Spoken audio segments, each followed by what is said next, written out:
Imagine hearing that 22 dramatic Bible stories match historical discoveries and scientific clues. That sounds bold, almost unbelievable, but historians and archaeologists have pieced together artifacts, inscriptions, and ruins that line up with the narratives. In this video, we'll explore those stories, the evidence behind them, and what it means when faith and history intersect. Stay with me. Some of these findings overturn long-held assumptions and raise new questions. It matters because these stories are more than old tales. They shape beliefs, cultures, and law. When archaeology confirms parts of Scripture, it changes how we read both the text and history. But confirmation is rarely simple. Evidence often supports some details while leaving others open to interpretation. We'll keep careful language and focus on what the data actually shows, not what we hope it means. The story of Noah describes a cataclysmic flood that covered the earth, saving Noah, his family, and animal pairs in an ark. It's a powerful origin myth with parallels across many cultures. People have long asked whether such a flood really happened and, if so, whether it was global or regional. Exploring the evidence means looking at geology, ancient memories, and flood layers in archaeological sites. Geologists have found dramatic flood layers in many regions, and the Black Sea flood hypothesis suggests a sudden rise in sea level around 5600 BCE that could match flood memories. Sediment cores show rapid changes and marine fossils inland from ancient coasts. While this doesn't prove a worldwide flood, it offers a realistic event that could have inspired the Noah story and similar tales across the Near East.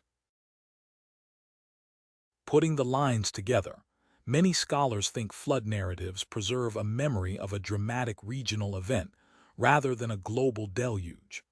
Oral transmission can magnify and universalize a specific catastrophe over centuries. That helps explain why diverse cultures have similar flood myths, and why archaeological evidence lines up with a large, sudden inundation in certain areas of the ancient Near East. The Tower of Babel story describes humanity uniting to build a sky-reaching tower and then being scattered when languages were confused. It's a vivid image about pride, language, and human limits. Modern archaeology reveals many monumental step towers, ziggurats, built in Mesopotamia, and ancient cities that centralized huge labor forces. This gives a tangible backdrop for the biblical tale. Archaeologists have uncovered ziggurats at Babylon, and other cities, towering public works that dominated ancient Mesopotamian life. Meanwhile, linguists trace branching Indo-European and Semitic languages spreading across the region over millennia. That combination suggests that large construction projects and language diversification could inspire the Babel narrative, linking real monuments and social changes to the story. So the Babel story likely preserves an ancient observation. Massive building projects and shifting language groups change societies. The tale functions as moral commentary and an account of why different tongues exist. Archaeology and linguistics don't prove supernatural language confusion, but they do confirm the real-world patterns that the story addresses, anchoring it in historical experience. Sodom and Gomorrah are described as prosperous cities destroyed by fire and brimstone because of their wickedness. The story has fascinated people for centuries because it ties divine judgment to a catastrophic urban end. The question is whether archaeologists can find signs of sudden destruction events in the regions identified by tradition, especially along the Dead Sea's southern plain. Excavations at sites like Tal el-Hammam and Bab ed-Dhra have found burned destruction layers dated to the Bronze Age, with collapsed buildings and ash deposits. Some scholars argue these fit the sudden destruction described in the Bible. Other experts urge caution, noting dating debates and alternative explanations. Still, the presence of burned cities in the region aligns with the general outline of the biblical account. Rather than proving the moral aspects of the story, archaeology gives context. Cities were destroyed, and such collapses could spark legends of divine catastrophe. Radiocarbon dates and regional surveys help pinpoint when these events occurred and whether they align with biblical chronology. The results are complex, but they show how narrative and material evidence can illuminate each other. The Exodus tells of Israel's escape from slavery in Egypt under Moses, including plagues, the crossing of a sea, and 40 years in the desert. It's foundational for identity and law in the biblical tradition. Archaeologists have long debated its historicity, but certain inscriptions and records give independent glimpses of peoples and names that correspond to the story's broader setting. The Merneptah stele, an Egyptian inscription from around 1208 BCE, mentions a people called Israel in Canaan, showing Israel existed as a recognized group by that time. While the stele doesn't confirm a mass desert wander, it anchors Israel in the historical record. Other Egyptian documents referencing Semitic populations and workers corroborate the presence of groups that could fit elements of the Exodus story. The crossing of a sea has inspired scientific models like wind set-down or tsunami scenarios that could temporarily expose a seabed. Experiments and simulations show certain combinations of wind and tide can create a passable corridor across shallow waters. These natural mechanisms offer plausible ways the biblical account could reflect a dramatic but natural event remembered in oral tradition. The story of Jericho describes walls collapsing after priests marched and blew trumpets, allowing Joshua's forces to take the city. It's one of the Bible's most dramatic conquest scenes. Archaeology at Jericho has been central to debates about the conquest narratives, because its destruction layers and dating directly challenge or support the biblical timeline. Excavations led by Kathleen Kenyon in the mid-20th century dated the main destruction layer of Jericho to centuries earlier than the traditional conquest date. Other researchers have debated those results and proposed alternative chronologies. The back-and-forth shows how careful stratigraphy, radiocarbon dating, and reinterpretation of evidence shape our understanding of events tied to the biblical account. Despite dating debates, many scholars agree that major destruction events occurred at Jericho in antiquity. The challenge lies in aligning them with the biblical timeline. The story preserves a memory of urban collapse and conquest, even if specific dates remain contested. This case illustrates how archaeology refines and sometimes complicates straightforward readings of ancient texts. David is presented in the Bible as Israel's unified king and a central ancestor. For a long time, scholars debated whether he was a historical person or a later legendary creation. The discovery of the Tel Dan stele changed that conversation by mentioning the House of David in an Aramean inscription, providing the first extra-biblical reference linking a historical dynasty to David's name. Tel Dan and other northern sites show inscriptions and material culture consistent with a polity acknowledging Davidic rule. Excavations at Jerusalem reveal monumental structures and administrative signatures possibly tied to an emerging state. While the scope and wealth of David's realm remain debated, the epigraphic and archaeological evidence supports a historical Davidic dynasty rather than pure legend. Confirming David as a historical figure anchors the biblical narratives in identifiable political realities of the Iron Age. It changes how scholars read the books of Samuel and Kings, shifting them from pure myth to literature, engaging with real rulers and rival states. This is an example of how a single inscription can reframe centuries of scholarship. Solomon is portrayed as a king of extraordinary wealth, building projects and diplomatic ties, including a grand temple. Critics long argued his wealth was exaggerated, but archaeological work in the Levant shows complex urban centers with administrative buildings, luxury goods, and trade links that match the picture of a powerful ruler overseeing large construction projects and regional influence. Archaeologists find evidence of long-distance trade, ivory, exotic timber, and luxury pottery in sites linked to Solomon's era, suggesting networks that could fund big projects. Remains of large public buildings and administrative complexes in cities like Hazor and Megiddo match the biblical depiction of state-level organization. While the biblical text may amplify Solomon's grandeur, the archaeological footprint of a powerful, wealthy polity is undeniable.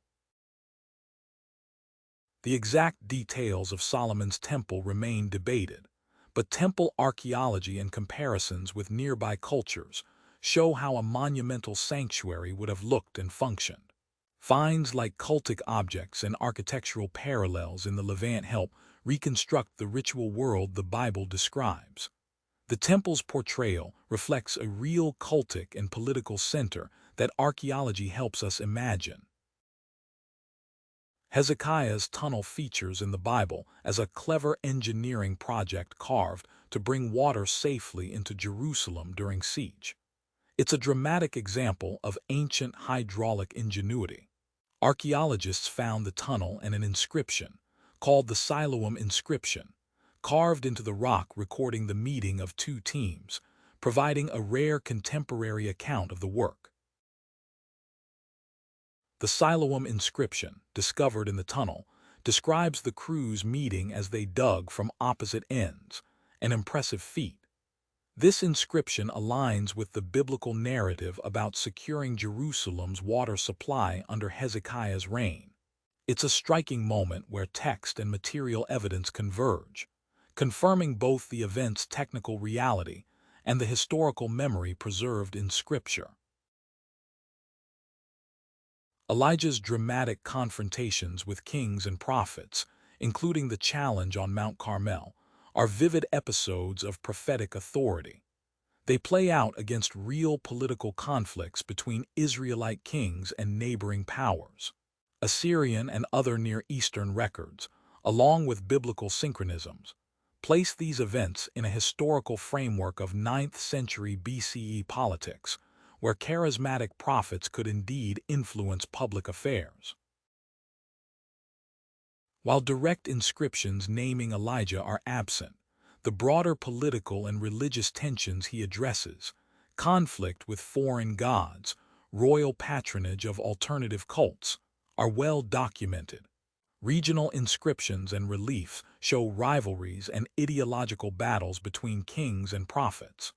This context makes Elijah's dramatic acts historically plausible as responses to real religious and political crises.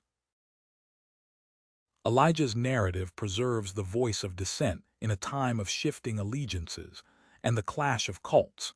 His confrontations symbolize deeper social and political struggles over identity.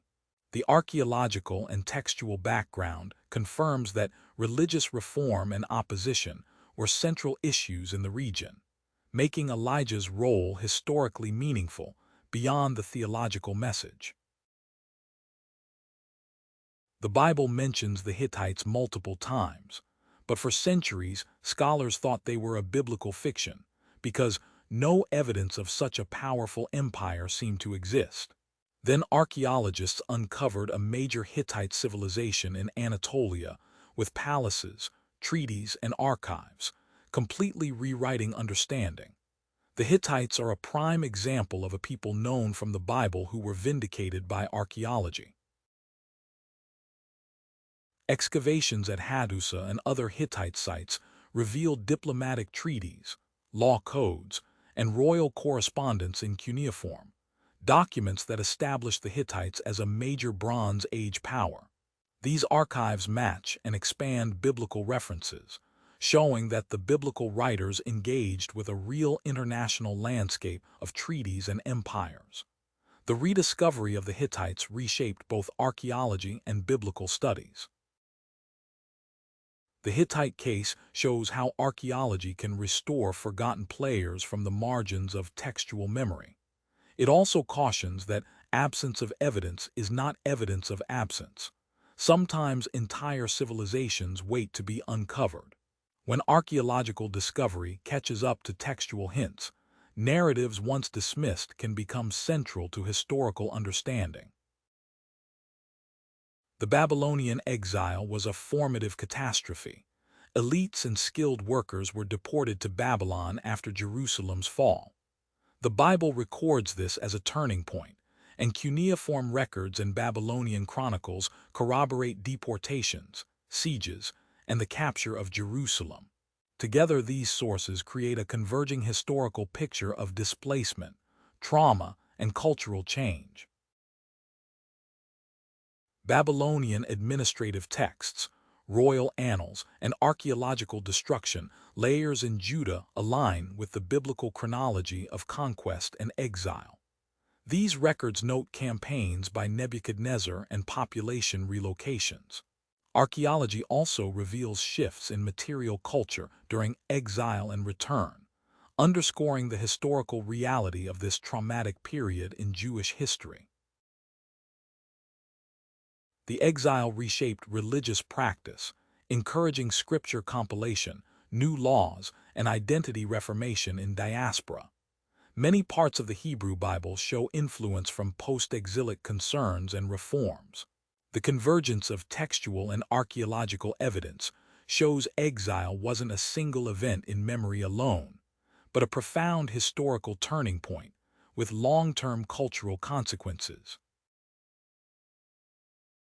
The Book of Daniel places stories like courtly intrigues and apocalyptic visions in the Babylonian and Persian courts. While some narratives are theological, kings like Nebuchadnezzar are well attested in Babylonian records, which confirm campaigns, building projects, and imperial policies. These external records anchor the biblical setting in concrete imperial history. Some parts of Daniel reflect accurate astronomical and administrative detail consistent with Babylonian court culture. For example, the use of certain titles, calendar references, and imperial contexts align with what we know from cuneiform sources. That doesn't mean every miraculous element is a historical report, but it does show the text emerges from a recognizable historical milieu. The Dead Sea Scrolls, discovered in caves near Qumran, include biblical manuscripts and sectarian writings dating from the 3rd century BCE onward. Their preservation revolutionized our knowledge of the Hebrew Bible and textual transmission. These scrolls showed that biblical texts had remarkable stability, while also revealing variant readings that inform modern scholarship. Comparisons between the scrolls and later Masoretic texts show that many biblical books were transmitted with surprising fidelity over centuries. Variants exist, but the core narratives and laws remained stable. This strengthens confidence that the Bible we read today preserves ancient traditions with a high degree of textual continuity. Pontius Pilate, long known from Christian texts as the Roman prefect who presided over Jesus' trial, was confirmed by a 1961 archaeological find, an inscription bearing his name and title. This Pilate stone provided material confirmation of a governing official whose actions shaped gospel narratives. It's a clear example of the Bible and archaeology intersecting at a named historical actor. Named inscriptions are prized because they confirm that texts refer to actual officials, not fictional characters. The Pilate inscription ties a gospel figure to Roman imperial administration and timelines. This kind of corroboration allows historians to place gospel events within a verifiable imperial framework, rather than leaving them floating in a purely literary world. Beyond theological claims, multiple non-Christian sources refer to Jesus as a historical figure. Roman historians like Tacitus and Jewish historian Josephus mention Christians and Jesus in passing, corroborating that a movement around a crucified man existed in the first century. These references don't validate theological details, but they do support Jesus' historicity as a person who inspired a lasting movement. Archaeologists uncovered an ossuary inscribed with Caiaphas, linking it to the high priest named in the Gospels. Finds like this provide names and offices mentioned in biblical accounts, reinforcing the historical backdrop. While ossuaries don't prove every narrative detail, they show that the social and political actors in the New Testament were not literary inventions. For decades, skeptics claimed Nazareth didn't exist in the first century, but excavations discovered homes, pottery, and tombs indicating a small agricultural village. Similarly, towns like Capernaum and Bethsaida show first-century remains that match gospel descriptions of boat building, fishing, and synagogues. These discoveries situate Jesus' ministry in real, discoverable communities. Excavations in Capernaum uncovered a sturdy stone synagogue and adjacent domestic areas consistent with a vibrant town. Artifacts like fishing weights and boat remains reinforce the gospel picture of a lakeside economy. Finding these places aligns the narrative settings with tangible, excavated locations people can visit today. The Gospel of John describes Jesus healing at the pool of Bethesda near Jerusalem. An archaeological work uncovered a pool complex with multiple pools and Roman-era features matching the description. This alignment shows how specific narrative details in the Gospels can reflect real urban topography. Such findings help historians map narrative episodes onto the lived city. While the crucifixion of Jesus is attested by multiple textual sources, archaeology confirms crucifixion as a practiced Roman execution method. An ossuary containing a heel bone pierced by a nail from a Jerusalem burial provides rare physical evidence of crucifixion. This doesn't verify every detail of gospel accounts, but it confirms crucifixion was a real and sometimes archaeologically visible practice. Gospel accounts of burial align with known Jewish burial practices of the time: archosolia, rolling stones, and ossuary use. While archaeology cannot prove resurrection, it can confirm that details like tomb types and burial customs match the period. That contextual match strengthens the credibility of certain textual descriptions, even if theological claims remain matters of faith. The Nazareth inscription, an imperial edict against tomb robbing, has been linked by some scholars to concerns about disturbances of burial sites in the early Roman period. While its exact origin is debated, it demonstrates how imperial authority could respond to local disturbances and underscores the sensitivity around tombs and burial practices in that era, an important context for gospel resurrection narratives. Beyond the Pilate stone, Roman administrative documents and provincial records paint a picture of Roman governance in Judea during the first century. These materials help place gospel events within an administrative and legal framework that allows historians to evaluate how Roman practices, governance, taxation, and law interacted with local religious leaders in ways reflected by the texts. Tacitus, a Roman historian, records that Nero blamed and punished Christians after the Great Fire of Rome. His account, along with other Roman sources, confirms that early Christians were a recognized group facing imperial persecution. These external attestations match Christian texts describing suffering and persecution, and show the movement's tangible social impact in the Roman world. The so-called James ossuary claimed to reference a New Testament figure and sparked debate over authenticity and provenance. Even contested artifacts prompt careful scholarship that combines epigraphy, chemistry, and context to evaluate claims. This process demonstrates how material culture can illuminate or complicate our understanding of early Christian persons, and how rigorous methods separate credible finds from forgeries. Gospel stories of miraculous fish catches and boat life match the archaeological record of Galilean fishing communities. Excavations have recovered ancient boats, fishing gear, and harbor remains that align with textual descriptions. These material traces show that these stories are set in real economic contexts, where fishing was a major livelihood and boats were central to daily life. Bethsaida, named in the Gospels as the hometown of several disciples, has yielded first-century remains including homes and public spaces consistent with a lakeside village. Archaeology there supports the existence and scale of a community matching Gospel descriptions. This strengthens the case that the narratives reflect actual locations and social networks familiar to their authors. Stories of miracles involving everyday items like oil and grain gain plausibility when anchored in known ancient practices. Archaeological remains of presses, storage jars, and granaries show how such staples powered economies and ritual life. When miraculous tales reference these details accurately, it suggests authors wrote from familiarity with real material culture rather than abstract imagination.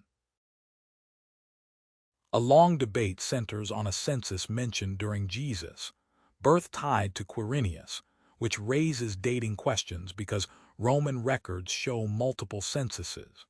Historians reconcile these accounts by distinguishing local administrative practices and translating terms.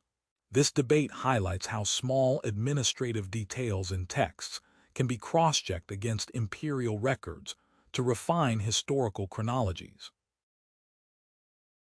The Dead Sea Scrolls include sectarian rules and communal texts that match descriptions of separatist, highly organized communities found in historical sources. These writings confirm that specific religious movements with strict communal rules existed alongside mainstream Judaism. That supports the broader biblical world as diverse and contested, with competing groups producing distinctive practices and texts. The heel bone of Yehohanan with an iron nail provides the rare osteological evidence of crucifixion. This find proves that Romans used nails in executions in the Jerusalem area, and that such grisly practices left traces in the archaeological record. It corroborates the general historical practice described in New Testament texts and illustrates how material remains can confirm ancient methods of punishment. The Talpiot tomb discovery sparked headlines claiming it was Jesus' family tomb, but the claim remains highly contested.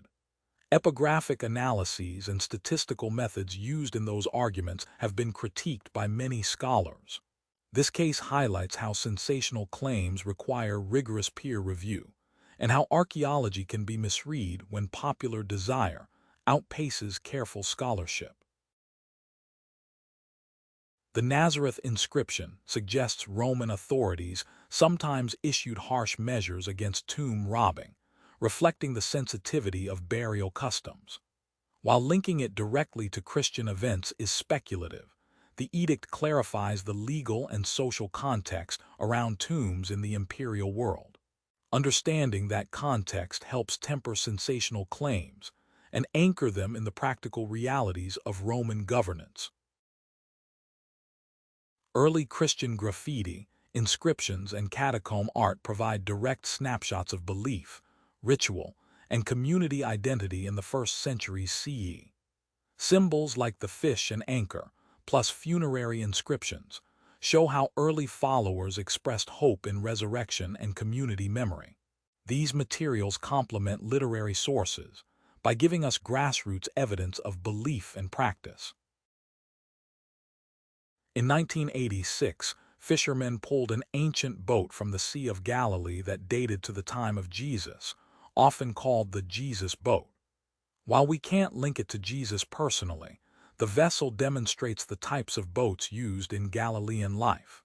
This tangible object helps viewers imagine the physical world behind gospel stories and confirms the nautical details mentioned in the texts. Roman tax records, receipts, and administrative tablets show the mechanisms of governance that appear indirectly in biblical narratives. Knowing how taxes were collected and recorded clarifies events like censuses and registration.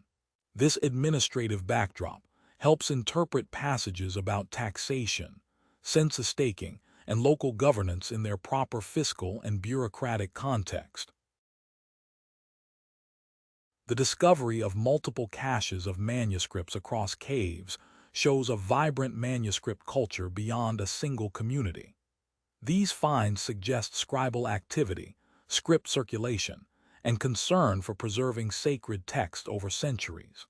This broader manuscript culture supports the idea that religious communities actively curated and transmitted writings that became scripture.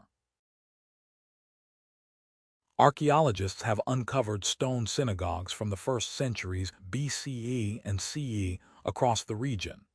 These structures functioned as community centers, legal courts, and places for teaching. Finding physical synagogues where the Gospels place Jesus' teaching helps connect narrative scenes to actual social spaces and clarifies how public teaching and debate could occur within local communities. Some miracles may reflect rare natural phenomena or traditional healing practices that were interpreted theologically. Others remain unexplained but are supported by multiple independent testimonies. Historians weigh natural explanations against the coherence and independent attestation of accounts, recognizing both skepticism and the power of collective memory to preserve extraordinary events. The final broad story is the growth of the Christian movement from persecuted sect to empire-endorsed religion under Constantine. Historical records, inscriptions, and imperial edicts chart this dramatic transformation.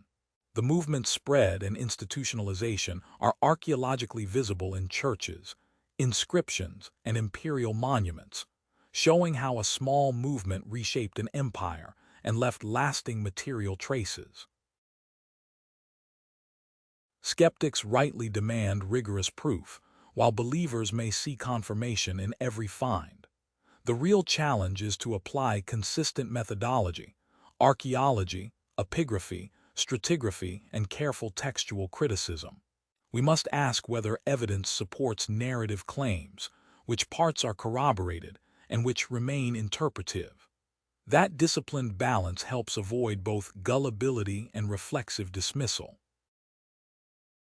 Historians and archaeologists use multiple tools: radiocarbon dating, pottery typology, epigraphic study, and geophysical surveys. Independent lines of evidence that converge increase confidence in interpretations. Peer review and publication ensure claims are scrutinized, and debates refine how archaeological and textual data match. This process is how tentative discoveries evolve into scholarly consensus. Across these stories, a few patterns emerge: named individuals and places that match external records, material culture details consistent with texts, and occasional inscriptions that explicitly connect to biblical names. Often archaeology confirms setting and social reality more than supernatural claims. Together, these patterns build a cumulative case that many biblical narratives are rooted in historical circumstances. If we highlight the most decisive finds: the Tel Dan stele naming the house of David, the Pilate stone confirming a Roman governor, the Siloam inscription detailing Hezekiah's tunnel, and the Dead Sea Scrolls showing textual continuity, we see tangible anchors for biblical narratives. These artifacts transform debates from abstract to concrete by naming rulers, recording events, and preserving texts with surprising fidelity. These discoveries don't prove every biblical miracle or detail, but they do show that many narratives reflect real people, places, and events. Archaeology strengthens the historical backbone around which theological interpretation can proceed. The responsible conclusion is nuanced. The ancient world of the Bible is archaeologically real in many respects, even as debates continue about interpretation and meaning. Archaeology and history are ongoing conversations that refine, revise, and sometimes overturn earlier views. Every new excavation or inscription can add a piece to a puzzle that remains delightfully incomplete. The 22 stories we explored show how evidence can confirm, nuance, or complicate ancient accounts, and they invite continued inquiry rather than final answers. Thanks for watching. Please subscribe.